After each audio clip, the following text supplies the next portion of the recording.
Olá, aqui estamos outra vez em nome do soberano Criador dos céus e da terra, o Senhor Jesus Cristo. Estamos dando prosseguimento à minha exposição de minha tradução de Lucas. Estamos chegando agora ao capítulo 22 e verso 54, onde Pedro vai negar Jesus. Eu vou ler do verso 54 até o verso 62. Então, o prenderam, quer dizer, a Jesus, levaram e introduziram na casa do sumo sacerdote. Já Pedro seguia de longe. Ora, quando acenderam um fogo no meio do pátio e se sentaram juntos, Pedro sentou-se entre eles. Então, uma certa criada, vendo ele sentado junto ao fogo, fitou ele e disse: Este homem também estava com ele. Mas ele o negou, dizendo: Mulher, não o conheço. E um pouco depois, um outro o viu e disse: Tu também és um deles. Mas Pedro disse: Homem, não sou. Cerca de 1 hora mais tarde, um outro começou a insistir. Certamente este sujeito também estava com ele, pois também é galileu. Mas Pedro disse: Homem, não sei do que estás falando. E, imediatamente, enquanto ainda falava, um galo cantou. Aí o Senhor virou-se e olhou diretamente para Pedro. Então, Pedro lembrou-se da palavra do Senhor, como lhe havia dito: Antes que um galo cante, tu me negarás 3 vezes. E saindo para fora, ele chorou amargamente.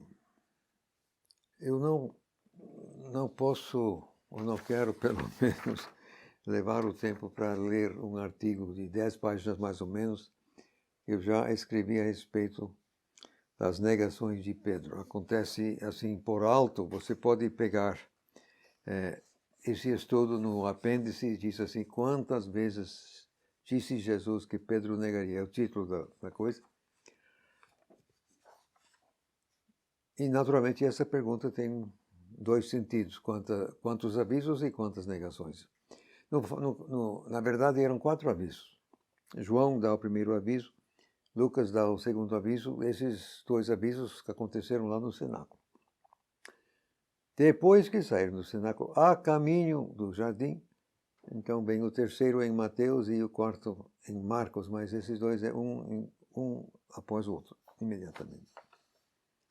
Sendo que somente Marcos traz o segundo cantar de galo.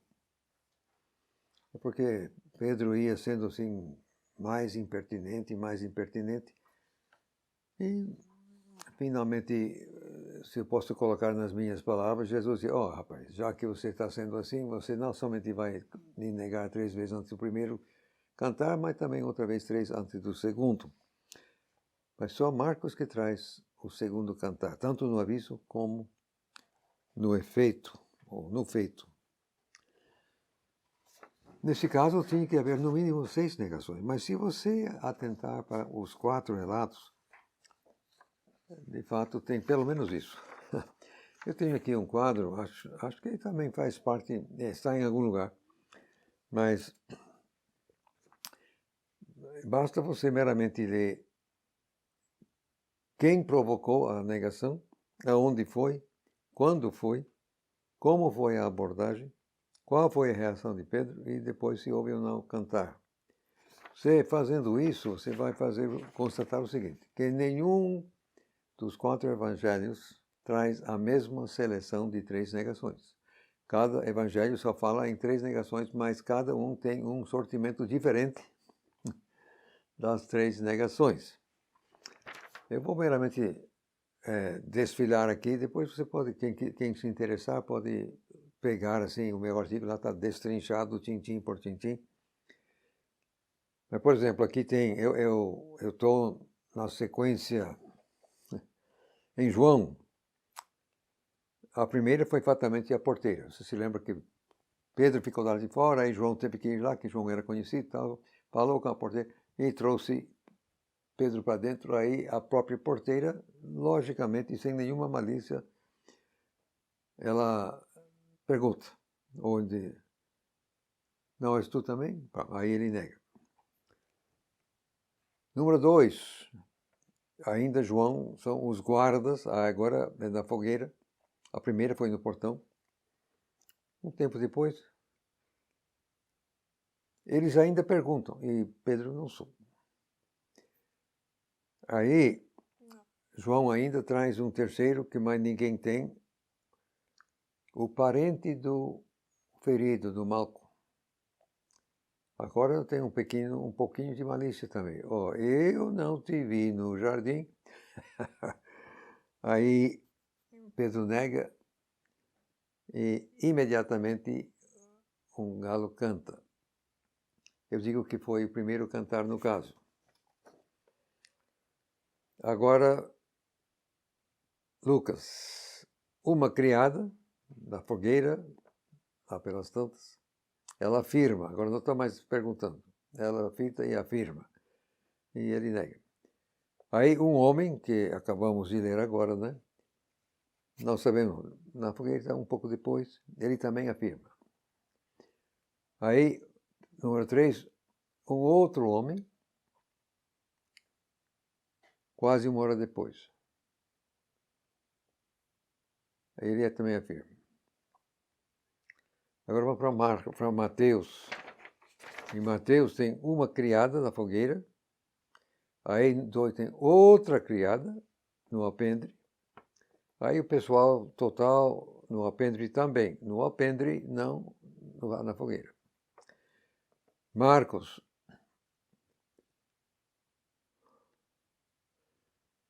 Uma criada na fogueira. Aí o galo canta a primeira vez. Um galo canta. A mesma criada no alpendre. Essa era chata. Ela seguiu o Pedro lá para fora. E, número 3, o pessoal também no alpendre, aí o segundo cantar. Então, mas você vê isso, você tem nada menos que 8 negações. Você fazendo uma bela ginástica, você consegue reduzir a 6. Eu já tentei fazer isso. Mas reduzir para 3, lamento muito. É impossível. Mas também não há porquê. Basta ler o texto como está. Só para constar, eu digo o seguinte, que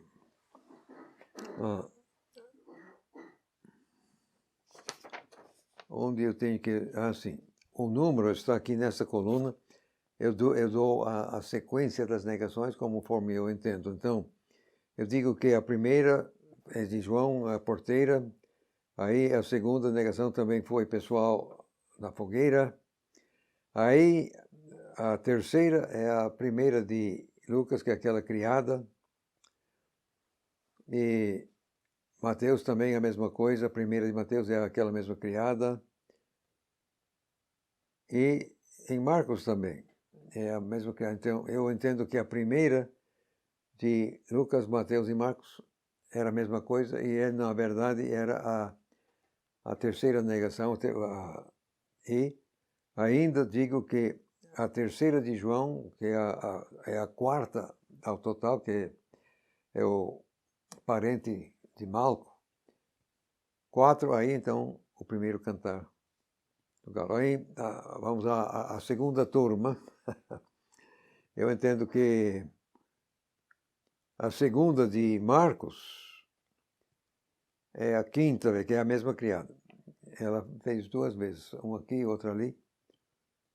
Número 6 é a segunda de Lucas, é um homem. Aí eu digo que a número 7 é outra criada que está em Mateus. E tanto Lucas como Mateus, como Marcos trazem a 8ª negação. Aí vem naturalmente o segundo cantar, enquanto ele ainda estava falando. Isso é a minha interpretação. Agora, eu gasto este tempo porque os inimigos da Bíblia, através dos tempos, têm gostado de zombar da Bíblia, assim, desses relatos, que é impossível conciliar, isso é uma contradição óbvia, nenhuma coisa combina com nada, blá, blá. Não, não tem nada de contradição. Eu explico tudo direitinho. Isso quem quiser pode ver o artigo completo no meu apêndice.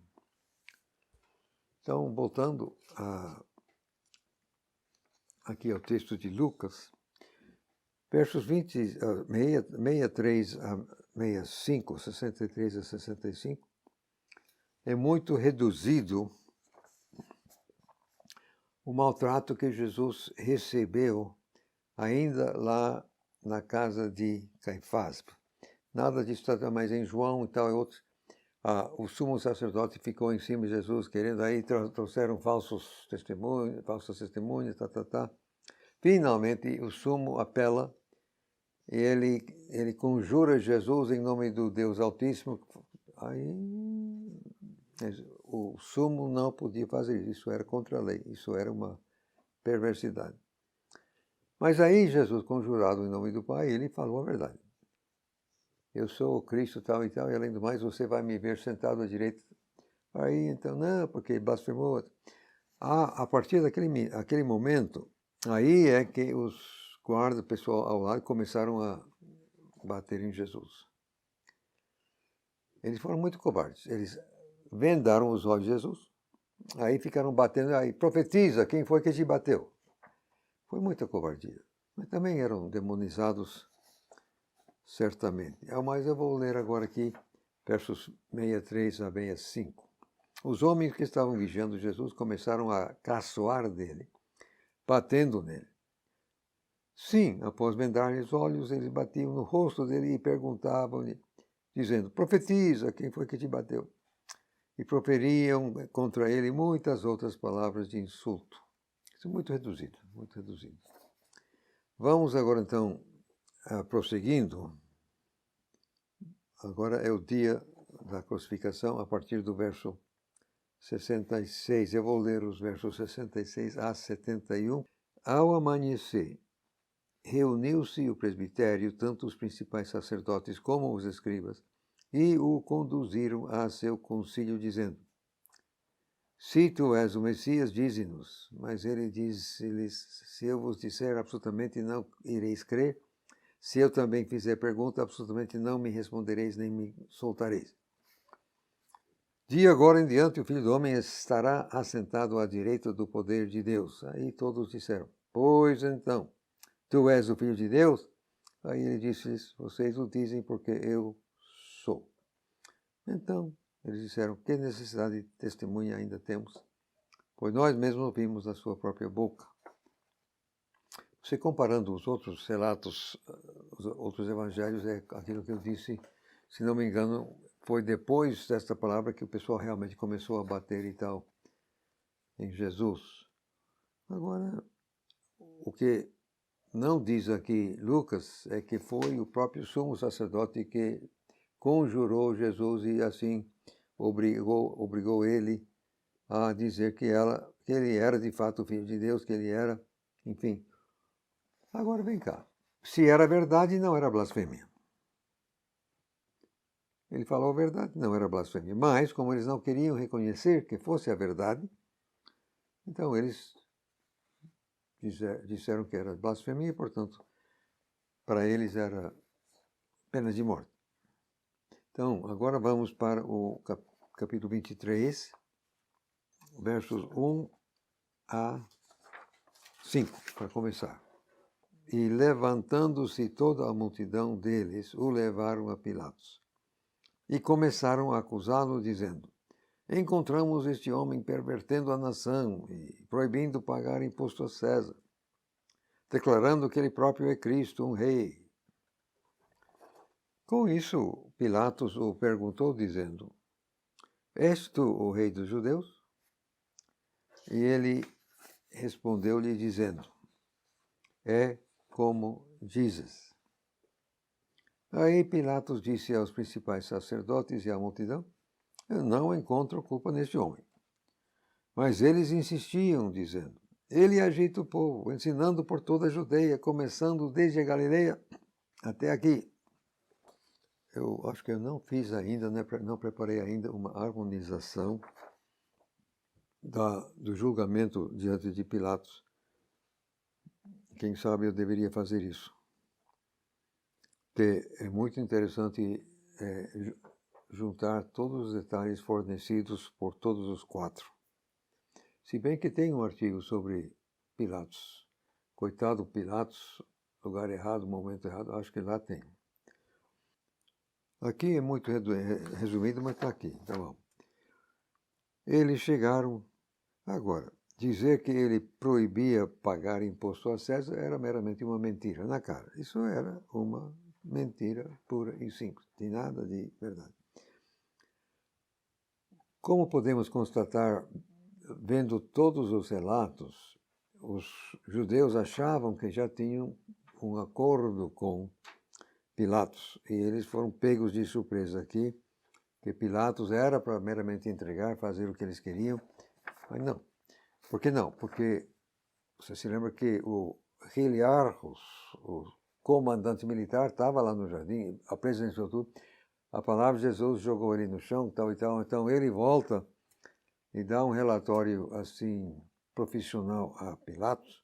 E Pilatos ficou entendendo que não era aquilo que os judeus haviam falado a ele, levando ele a fazer o acordo. E com isso o acordo caiu por terra. Sendo que os judeus haviam mentido para ele, então o acordo não podia permanecer. Aí então ele se apresenta diferente do que os judeus esperavam. Isso não aparece aqui, você tem que ler os outros relatos para saber disso. Mas ele diz que Cristo quer um rei. Aí Pilatos: és tu o rei dos judeus? Agora, a resposta de Jesus é uma expressão idiomática que o pessoal nem sempre entende. Ele está mesmo não é tu dizes, é como dizes. Ele está dizendo que o homem está falando a verdade. Agora, curiosamente, Pilatos aqui no verso 4 é meramente idioso. Não encontro culpa nesse homem, mas é que o que você não sabe é que em João já tem outros detalhes da conversa que aconteceu lá dentro da fortaleza. E por isso, então, porque lá dentro Jesus havia dito: sim, eu sou rei, mas o meu reino não é desta terra. Fosse desta terra, meus súditos já iriam. Mas não é. Aí, o Pilatos, se o reino dele não é desta terra, então não é problema do Império Romano. Não é problema. Só seria problema do Império Romano se era aqui embaixo. Então, isso aí não tem a ver. Então, não encontro culpa. Não é só isso. Você comparando tudo que está declarado, Pilatos não queria matar Jesus de jeito nem qualidade. Mas aí os judeus não vão deixar. Aí gritam, falam que ele era da Galileia. Aí. Vamos ler agora versos 6 a 12. Quando Pilatos ouviu Galileia, perguntou se o homem era galileu.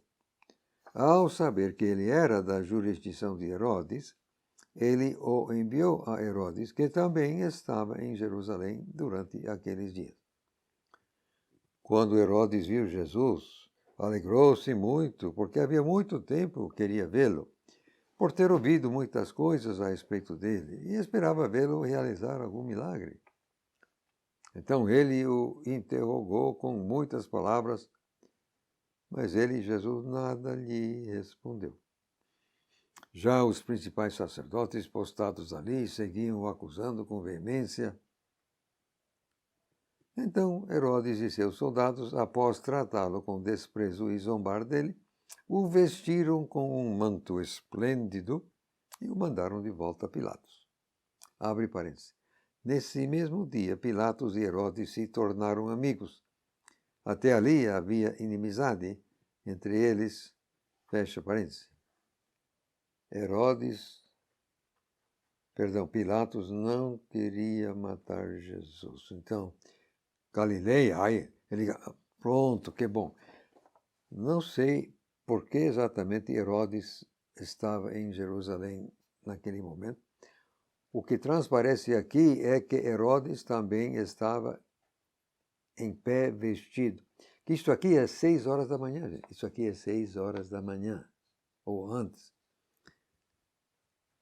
Onde se viu um rei levantar e ficar assim, tudo preparado às 6 horas da manhã. Isso não acontece. Obviamente a coisa havia sido conversada, preparada.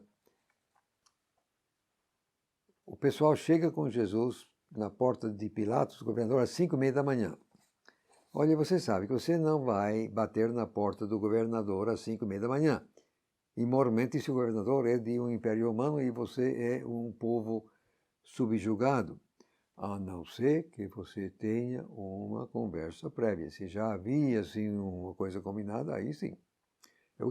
Pilatos está em pé, ele não está de pijama, ele está vestido, estava aí esperando. Curiosamente, Herodes também. Herodes não estava dormindo, Herodes estava em pé esperando. Aí, como Jesus tinha que morrer crucificado, não era Herodes que iria resolver o caso. Só quem podia mandar crucificar Jesus era Pilatos. Então, para Jesus, Herodes simplesmente era irrelevante. Não tinha nada a dizer no caso. A gente lê em outros lugares do Evangelho, lá atrás, Herodes ficou sabendo de tudo o que Jesus fazia e queria vê-lo, mas aparentemente nunca conseguiu encontrar com Jesus até este momento. E mesmo assim, só com a ajuda de Pilatos. Aí, Herodes, agora é a minha vez. Não. Jesus simplesmente se recusou a responder o que você pode fazer com alguém que não fala. Então, Herodes ficou frustrado. O que pode fazer com seus soldados era zombar de Jesus, maltratá-lo um pouco tal, e ainda por cima, zombando ainda, colocaram assim um manto esplêndido, assim como se fosse um rei, só para zombar. Estavam simplesmente fazendo pouco caso de Jesus. Mas nesse tempo todo, os sumos sacerdotes tinham acompanhado, estavam lá enchendo o ar de acusações. Mas não, aí Herodes manda de volta. Aquilo não deve ter demorado muito tempo, não. Tudo era muito perto. Agora, curiosamente, o verso 12 nos traz assim uma informação à parte. Tem nada a ver com o caso de Jesus. um benefício secundário. Pilatos e Herodes começam a se entender. Se tornaram amigos. Está aí. Não leva nada que eu saiba, mas está aí.